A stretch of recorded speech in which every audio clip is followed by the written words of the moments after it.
closing our eyes and now making that decision that this is the time for stillness, peace, and pulling the rug under this tendency of the mind to create, concoct, buff up its ego. Because whenever there's thinking, it just reinforces the ego delusion, like, here I am. That's why the mind thinks. It's just to support and to show, here I am. And if there's nothing to think about in this moment, for instance, if someone says, look, nothing to do, nowhere to go, just watch your breathing, then there's that drive, that ego drive to think of something to think, such as commenting, figuring things out, putting something down, saying this is not right, this is wrong, at the expense of freedom. So here we have to make that decision and notice the tendencies that stops us from being free. And different people have different tendencies. For instance, like an academic might have this thinking and figuring things out as a tendency. Maybe other people can have complaining as a tendency. Other people can have fantasizing. Whatever it is, maybe bring to mind, what is the tendency that stops you being free? And by free, just stillness. When there's nothing to do, do nothing. But what stops one from that inner freedom? And that could be what to watch out for. The meditation teacher I like, Ajahn Brahm, he has this simile of a snake. So when he was a monk in Thailand, it was very poor. And when they used to walk to their huts, they didn't have flashlights. And any stick could be a potential deadly snake. So he had to really watch out on his path. And if there's any slight movement of a stick, that's a snake. You have to watch out for it. You don't go there. And he gives this simile before you start to meditate, the simile of the stick or snake, I forget. What are your snakes?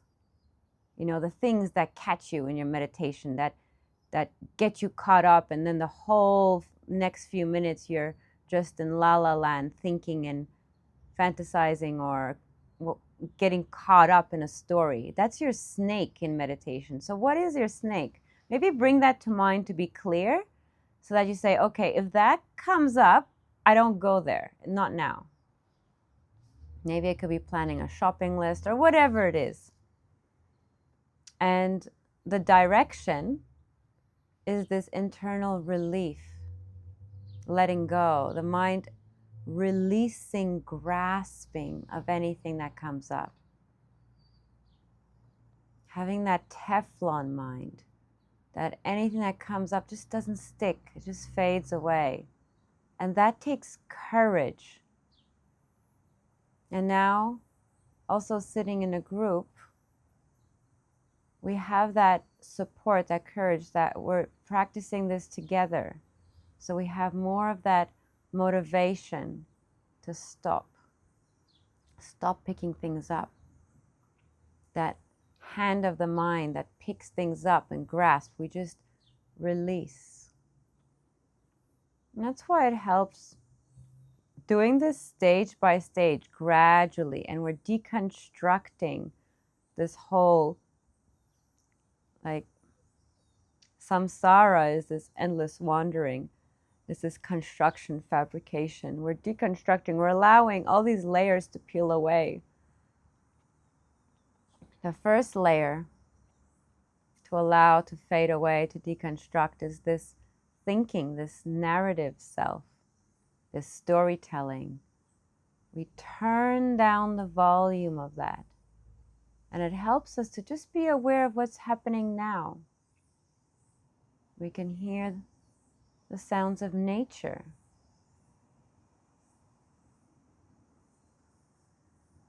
Paying attention to what's happening now, all around you, in your body. It stops that first layer of storytelling.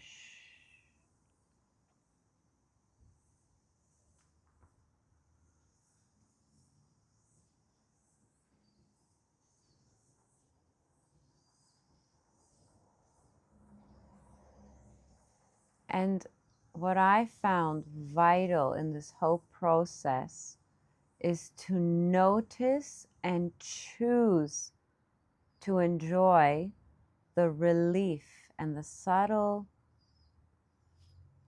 value. Like it's not a pleasure like eating cake, but it's like a value. It's like, oh, this is so much better. The appreciation, the peace, the contentment of less.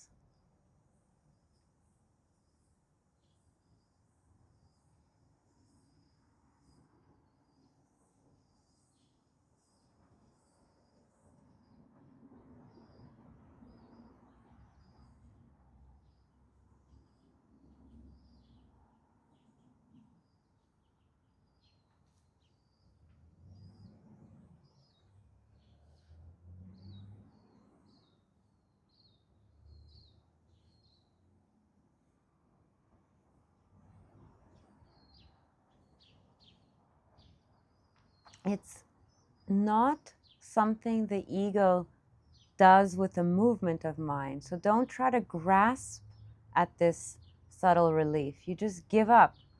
Give up all grasping. It's like the ego has no job in the process of meditation. The self, the you who's trying to do the meditation, figuring it out, it doesn't have a job. It's fired. So all it is just giving up and appreciating it. That's why it's more of an art of vanishing. It's not something to do or figure out. It's just giving up all that. It's being and recognizing the value. It's very subtle.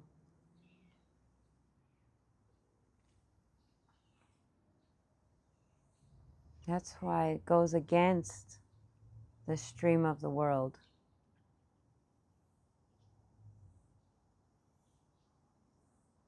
There's this famous story. The Buddha put his bowl in the river, and then he goes, if this bowl goes against the stream, I forget the story exactly, but the whole point and imagery is if it goes against the stream, then he'll get awakened to the truth and be free. So this is going against the stream of selfing, of ego, of craving, of wanting things out there, but giving up.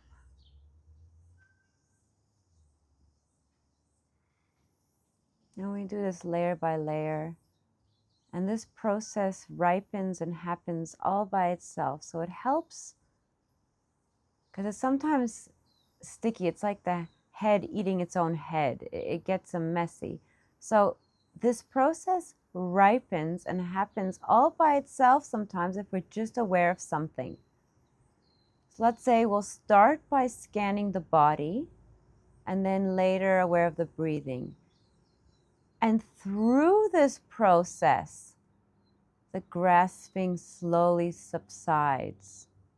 So it's like giving the ego a lollipop, just giving the mind something to be aware of for the ripening to happen, for the stillness to happen, so that the self doesn't try to do the stillness. That we're trying to avoid that trap. And that's the trap that people get caught up in, and then they stop and give up meditating or give up this beautiful opportunity.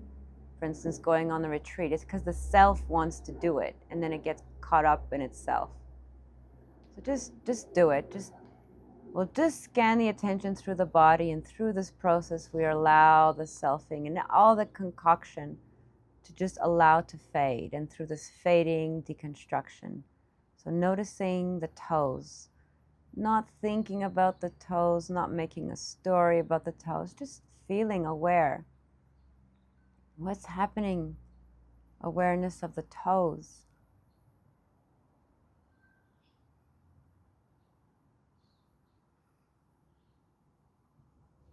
Just noticing the toes and allowing the toes to relax.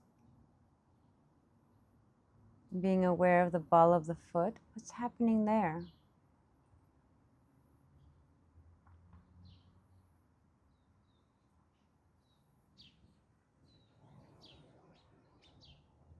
Sometimes it's like putting that tiger in a cage. It might fight in the beginning. That's what the ego does. It tries to resist, tell stories, this is wrong, ba ba ba. But eventually it just gives up and it stays and then looks within.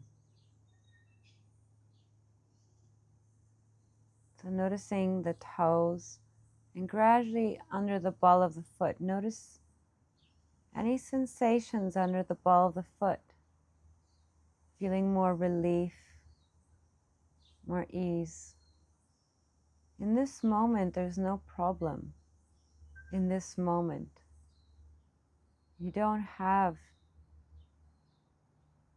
family to worry about, bills to pay. In this moment, we're just aware under the arch of the foot and then the heels. Noticing perhaps the pressure of the heels against the shoe.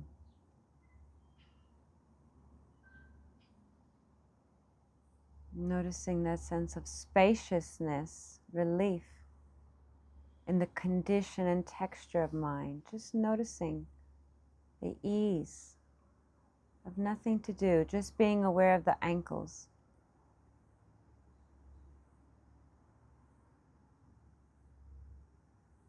And going up the calves.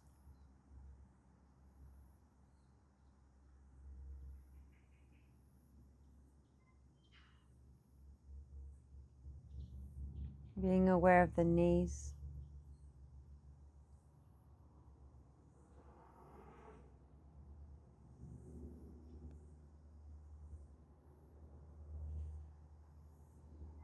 Being aware of the thighs against the seat, perhaps. Noticing and having that alertness and awareness.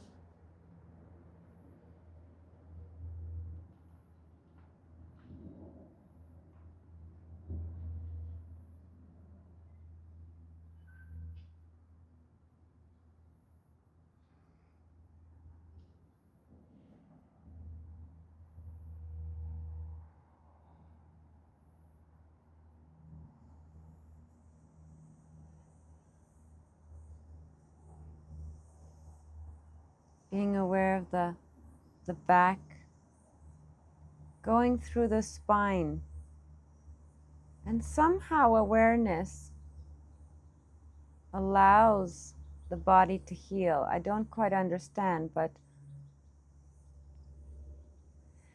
somehow it works.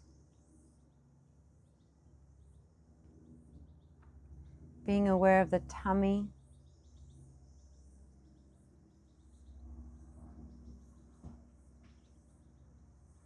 Noticing what's happening in the tummy area.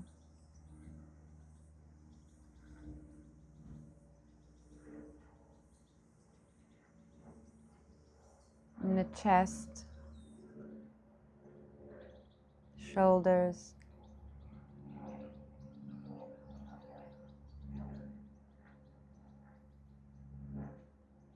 Going through the arms, the elbows, the wrists.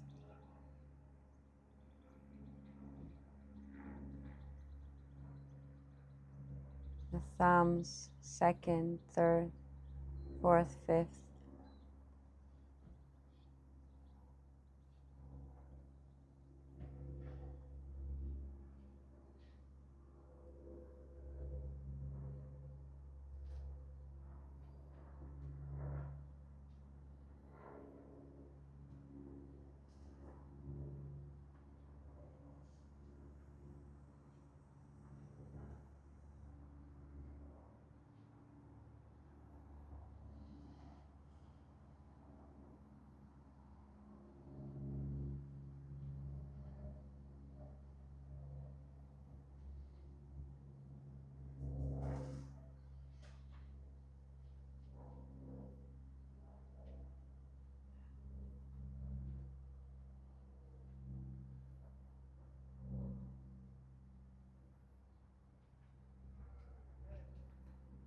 noticing how beautiful just stillness is.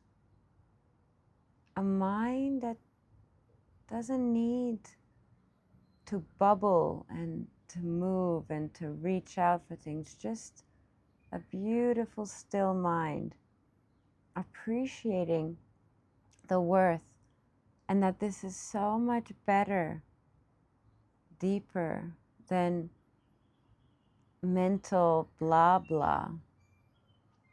And this is just the start. But you've had a taste towards this path of inner freedom, peace.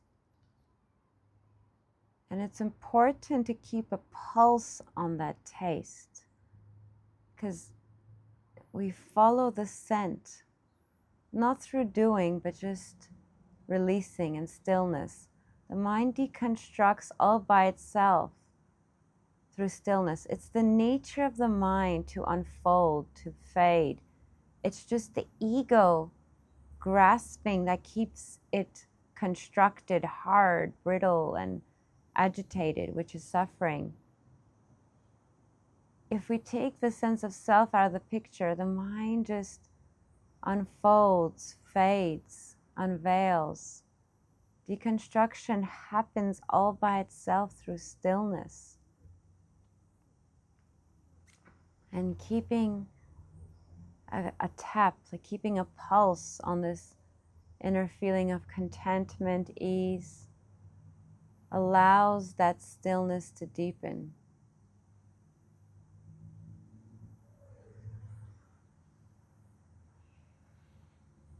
And it's real. You feel it, each one of us has access to this. It's not in something you reread about, it's something real. It's just the nature of the mind. So I'm going, I think we're the neck, allowing the neck to relax, release. And through kindness, kind observation,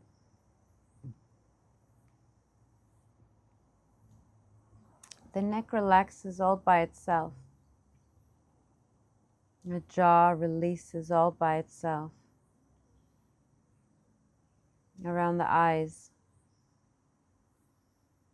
any muscles around the eyes, they release all by themselves. Forehead. It's only when we're aware of it that we notice how tight it is. Just allow it to relax, release.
And you may notice the breathing.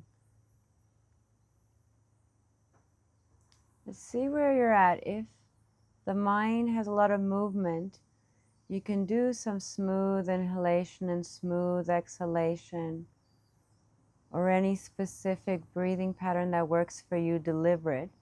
But once you notice with that pulse on the conditioned texture of the mind is ease and empty and free, then you just allow the breathing to be normal, all by itself, and you just watch on. But depending where the mind's at the moment, so for me the mind is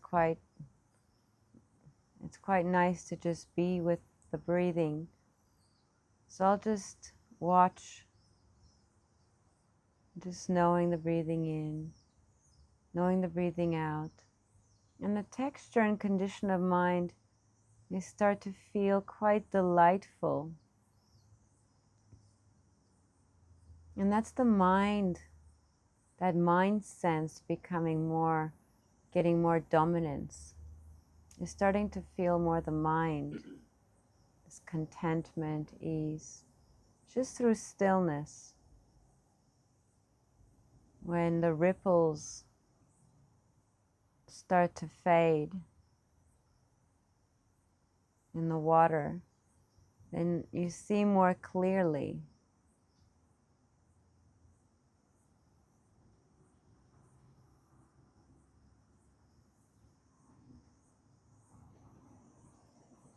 So you can notice the breathing in, notice the breathing out. But if the mind needs some more support, you can do deliberate or counting along with the breathing, such as breathing in 1, breathing out 1, all the way to 10, and then back to 1 again, or a mantra, any word, a word that it makes you feel peaceful. So for us Westerners, you can say, breathing in peace, breathing out, relax. You're aware of the breathing, but the word is like a support, like a tricycle, or like training wheels to support. And just keep at it. Don't try to think about it or figure things out. We're doing the experiment now. You don't interfere. You just do it. Just aware, without the ego.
Just doing it, either substituting the thoughts with a word, such as breathing in peace, breathing out, relax, or counting, breathing in 1, breathing out 1, breathing in 2.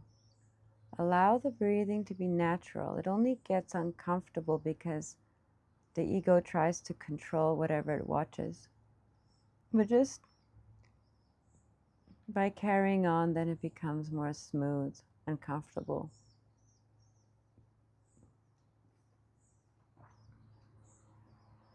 And just trust the process. It's just what happens when we get out of the way. Just carry on breathing, noticing the breathing. Allow the breathing to be natural, and you can count along or say a word.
touch. Awareness of breathing changes all by itself. It becomes more subtle. And you just stay with that subtleness, staying aware, clear, not going to those snakes. Enjoying the stillness and peace and inner freedom.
Appreciating the beauty, this inner delight.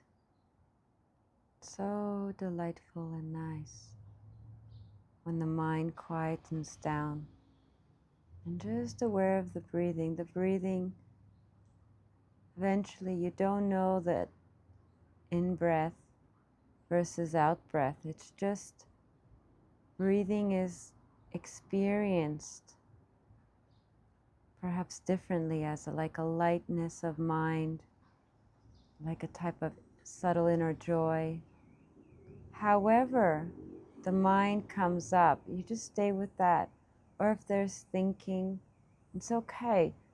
The most important thing is putting in the causes, which is a non-doing, looking on, keeping the ego shh. That's the best type of quote-unquote effort. It's a non-doing, giving up, just watching on with kindness, equanimity. Whatever comes in mind, however the mind manifests, you just stay with that. If there's breathing, you can be aware of the breathing. At this point, everyone will experience the mind differently, so the guidance is just to stay non-doing, stillness.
Choosing to enjoy less stillness. Because as long as we enjoy activity and stuff, memories, etc., figuring things out. We're feeding the self, and it's endless. It doesn't lead to inner freedom, deconstruction. You need to enjoy this path of letting go, finding value, noticing.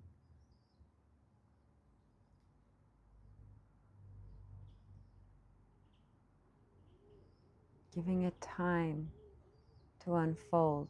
That lotus opens up all by itself, just through stillness, kindfulness.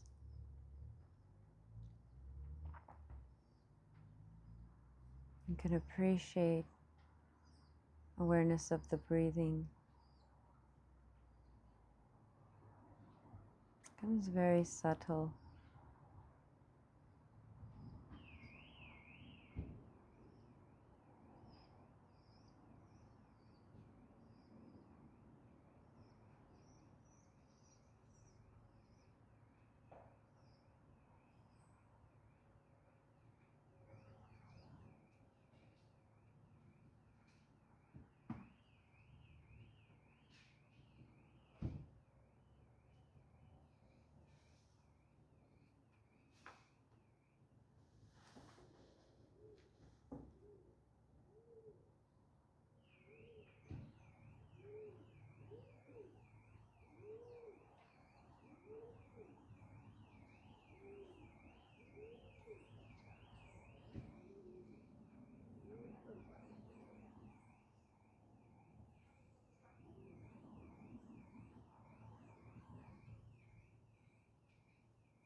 Having the courage to stop.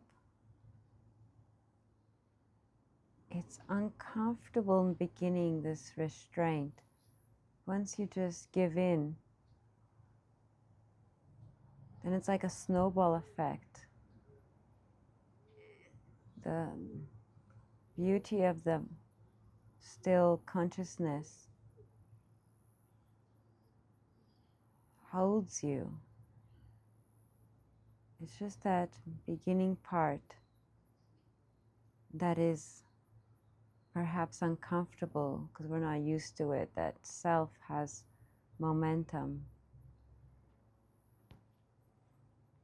Depending on how the mind is, you can either continue body scanning if there's a lot of activity still, but only you know, and keeping that tap on the quality and texture of the mind,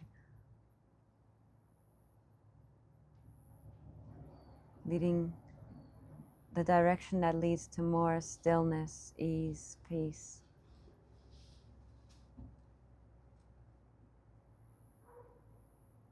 Or awareness of breathing.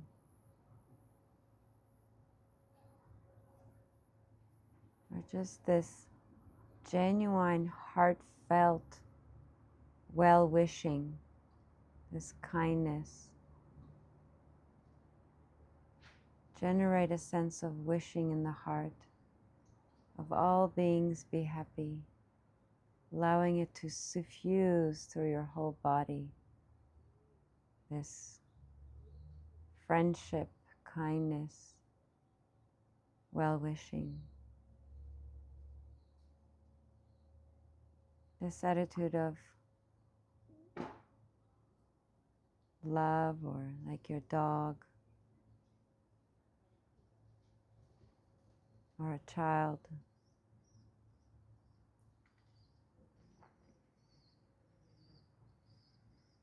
The self doesn't have anything to do or to figure out, because everything is okay, is safe in this moment.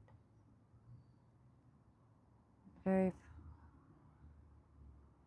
powerful. Notice the sinking, the melting of all activity, just it being okay. Everything is just okay. You don't have anything to do, nothing to figure out, nothing to fix. You can be on holiday. You're not needed in this moment. Oh, what a relief.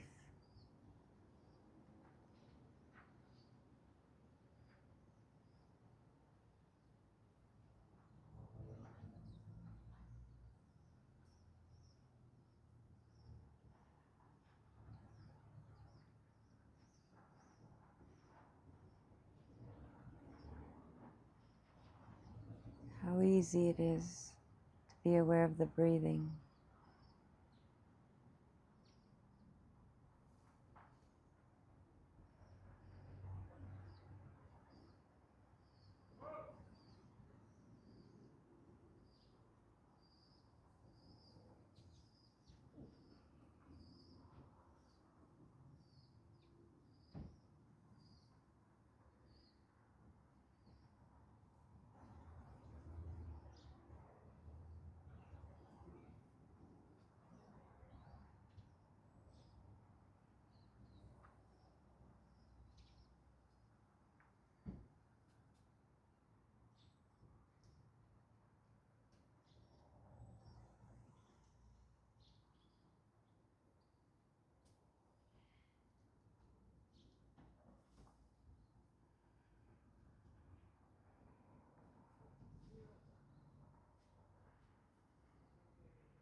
Remembering to be present.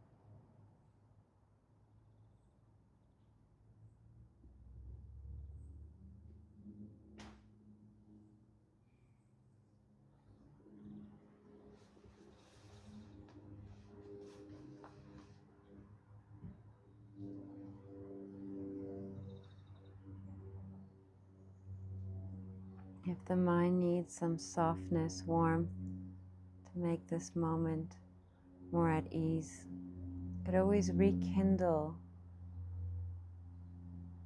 that well-being, that friendliness, that metta, that warmth in the heart. May all beings, including myself, be happy and well, be free from suffering. Not a verbal, but just that feeling of safety, of being like a baby in the mom's arms. There's no worries. There's just this moment of warmth, being protected.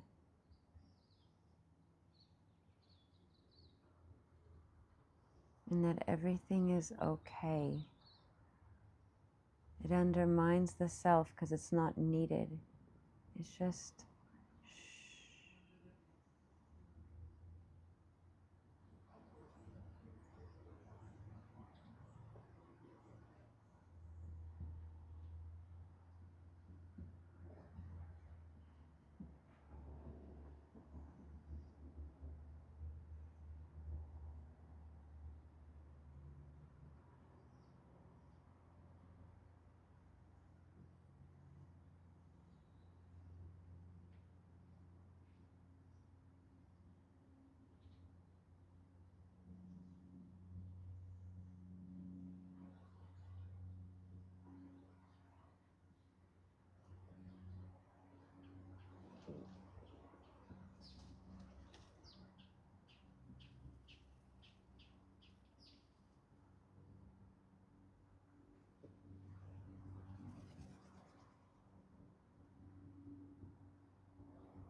Slowly coming close to the end, just keeping a tap, noticing, tasting the condition, texture, quality of mind, the reality of it, the realness of it, the clarity, ease, well-being, contentment. Understanding it's as a result of things vanishing through stillness. You allowed things to fade. You stopped this process of construction, creation, through confidence. Some people use faith, some people use understanding, depending on everybody's inclination. The reason, perhaps, once we understand the framework, that this is the way the mind works through scientific understanding, that gives us the confidence to stop. In some cultures, they just use faith, but it's the same process. Whatever allows us, and everybody's different, to just stop. Allow the mind to vanish and enjoy this process. Noticing the only thing that gets in the way is the self, the ego. Understanding the self is a construct of the mind. Through neuroscience, the self itself is just a conditioned thing. You can manipulate it in a lab. It's not real. Through the scientific method, knowing it's not real, you have the courage to not keep it going, not feeding it. And then allowing it to vanish all by itself, because it's not real. The nature is for it to vanish. But through delusion, we keep it going. So whatever allows us to just stop, enjoy this process of fading. And the more we invest the time for this process to happen, the easier it gets, because the mind it just happens. A lot of neural rewiring going on, but there's something more fundamental. It's like the mind knows. It's not like it knows, it just happens. But the more we value, the less the mind will construct, because we're aware and we feel that more mental rubbish is suffering. It's tight, it's like yuck. Ajahn Brahm's teacher, Ajahn Chah, said,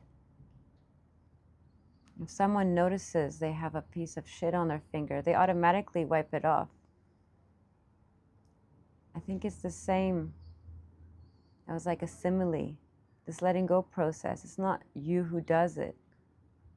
The Buddha gave a simile. Thinking is like, imagine a couple going to a nice event and they're all dressed up. This is like the Buddha 2,600 years ago. A young couple going to an event, all dressed up, and then they notice they're wearing a carcass of a dead dog around their neck. They'd be disgusted, they just repulsed. This word nibbida, they just throw it off. And he gave that as a simile to the thinking.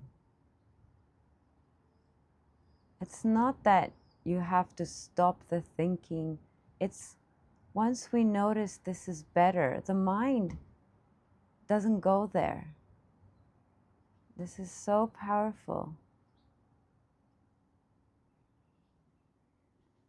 And we may read this, but unless we experience and notice this beautiful state of the mind, then we know, this is what they're talking about. But if someone who never spent time with the mind, they can read this and not know. It's really through experience. And really, this whole process, it goes deeper and deeper through stillness. The five senses vanish. All of existence vanishes because the ending of things is better. This goes all the way to cessation. And then, once we're fully enlightened, what does the fully enlightened being know? House builder, you've been seen. Something about rafters, and there's going to be no more building, no more construction, because you've seen that this is all suffering. And that's why they say there's going to be no more birth in any state of being. Once the mind sees that all this is inherently suffering, not as a thought, but through experience, because the vanishing of all formation of construction is better through that taste, then the mind will stop constructing. It just will stop. It's just the nature of it. You can't make yourself construct. It can't.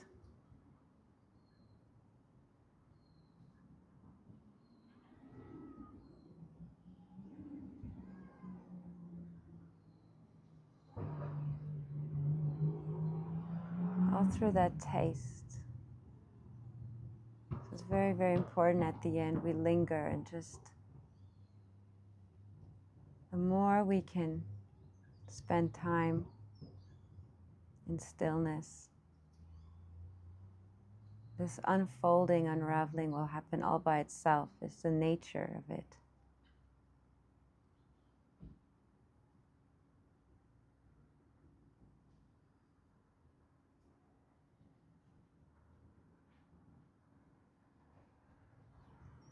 I asked Ajahn Brahm once,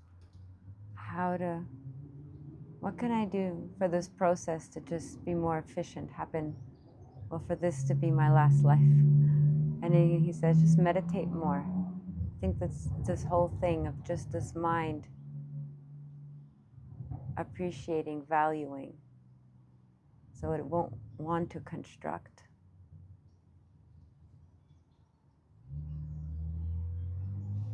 Because that stillness is better than stuff. It is the end, so if you want to open your eyes, you can.